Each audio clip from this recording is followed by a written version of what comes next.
Last fall, Mark and I went to Paris to visit our son Silas, who is there studying. And one of the days we wandered around the district of Montmartre, all cobblestone streets and cafes on the side of a great hill. We came upon a little square tucked away into the hillside. And on one side, there was a huge crowd of people, so we went over to see what was happening.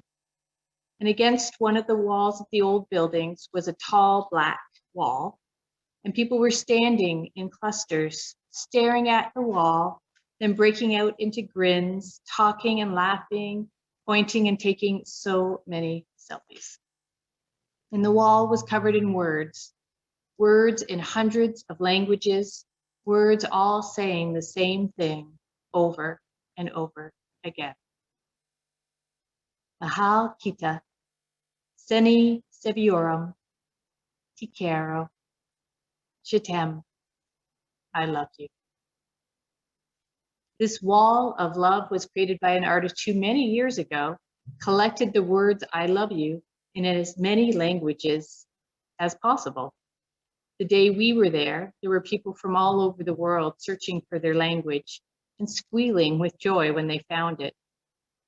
Everyone was happy, but only for a moment, affirmed by seeing their language so far from home, and not just that familiarity and recognition of language, but the sweetness of the words. The wall of love is a place of joy, a creator of good feelings. We tried to define love this morning, and people have had so many different ways of expressing it. Astrophysicist Natalie Batala says, love is like the dark matter in the universe. It's a force that permeates everything and yet remains essentially mysterious. But I'm still going to try and talk about love today. In one way, in the most sort of basic way, love is a feeling. It's that sensation. It's that opening of the heart. You love your children. You love chocolate. You love old movies and that abstract concept called justice. But you love these things differently in different ways. At least I hope you do. Love is a warm-hearted feeling towards many things, and it's so much more complex than just a feeling. In fact, love has so many meanings. It's no wonder we actually find it hard to explain because we put so much meaning in one little word. And lucky for us, the ancient Greeks had more time on their hands and identified 8 kinds of love. It's a garden of love. And I'm just going to talk about 7 of them today because the 8th one is called mania, and it really is more obsession. It's sort of the shadow side of love, but I'm going to concentrate on the other 7. So the first 3 Greek words describe love between people in intimate relationships.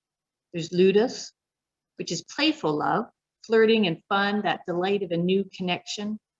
There's eros, the romantic, passionate love of infatuation and the body. Pragma, mature, bonded love that arises out of long-term commitment, of choosing to stay together and look after each other. Ludos and eros are the loves most often found in romantic comedies and romance novels, and pragma is usually identified as the end goal. But there's so much more to love. Romantic love doesn't have to be our ideal. There's also non-romantic kinship love. Philia is the love that exists between friends and some family members, where you share values and respect and care. This Greek term is why Philadelphia is the city of brotherly love. Storge is the bonded love that connects parents and children, but also close friends, and I'd say pets as well. It's built on acceptance and affection. This is unconditional love. Finally, there's philologia, which is self-love, honoring our own worth and values and needs. And agape, which is love of all, everyone, everywhere. This is embodied compassion, the generous love that helps others. The garden of love has many flowers, Ludus, eros, and pragma, forms of romantic love. Philia and storge, forms of kinship love. Lucia, self-love, and agape, love of all. Some of us may experience all of these kinds of loves during our lives. Some may only have really identify with one strong kind of love, and that's fine too. Not all of us have families filled with storge, but have found philia with chosen family. Some enjoy ludus and eros and have no interest in growing pragma love. Some are on a journey to self-love and care for themselves. Others feel love most strongly for a community or an ideal.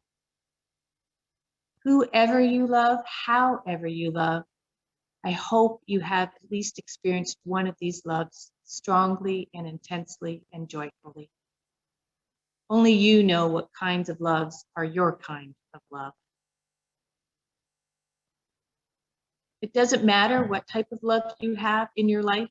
What matters is that we find a way to loving, to that warm feeling that opens the heart and lets other people, other beings in.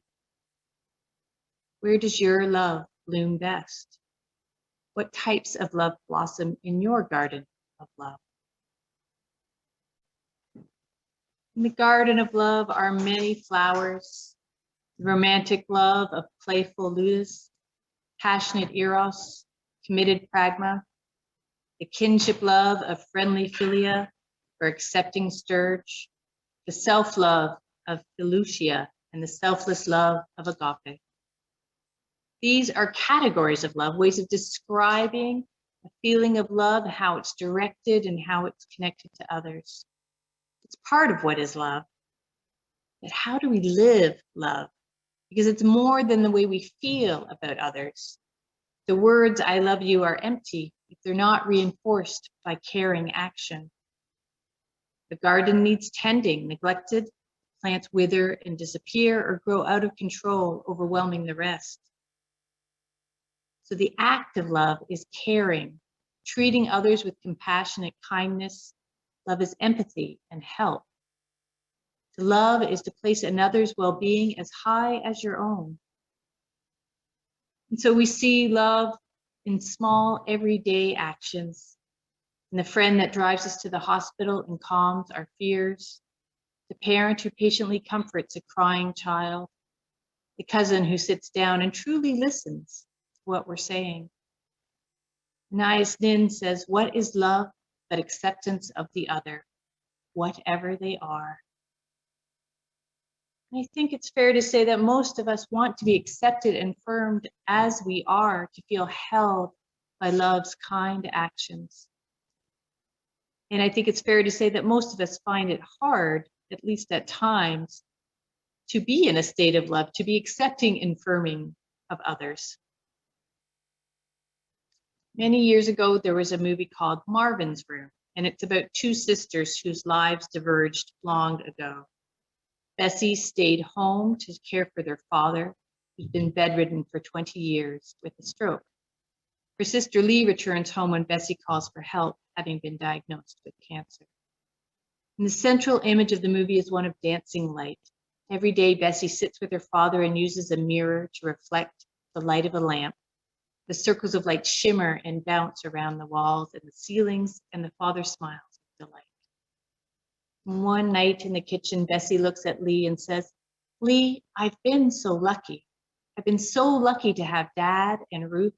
I've had such love in my life, you know. I look back, I've had such love." And Lee says, "Yes, they love you very much." And Bessie says, "No, that's not what I mean. No, I mean that I love them. I've been so lucky to have been able to love someone so much."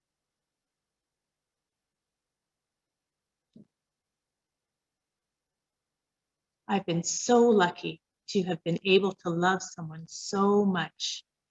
Bessie felt that open-hearted tenderness towards people in her life, and she found joy in their joy. But like so many of us, Lee hadn't been able to offer that generous love to others. All of us, most of us want love in some way in our lives, to be loved. But it's a challenge to be that open-hearted. It's a challenge to accept love. It's a challenge to receive it. We're tired, we're hurt, we're exhausted, we're struggling. It's hard to act with loving compassion when we ourselves are hurting. A longitudinal study by Harvard researchers, one of those studies of people over the entirety of their lives, revealed that love is one of the keys to a happy and fulfilling life. And I don't think that comes as a surprise to anyone. But what the researchers said is it isn't just love. It's finding a way to cope with life that does not push love away. That's what makes life hard. It's too easy to push love away. We want love, but we find it hard to allow love to flow freely. We struggle to give love and receive love with ease. We can be careless and short-sighted and selfish. It's easier sometimes to just push love away and get on with things. Focus on achievements or interests rather than to take the time to be a person with vulnerabilities, to see another person in their vulnerabilities. And yet we all blossom when fed with affirmation and compassion.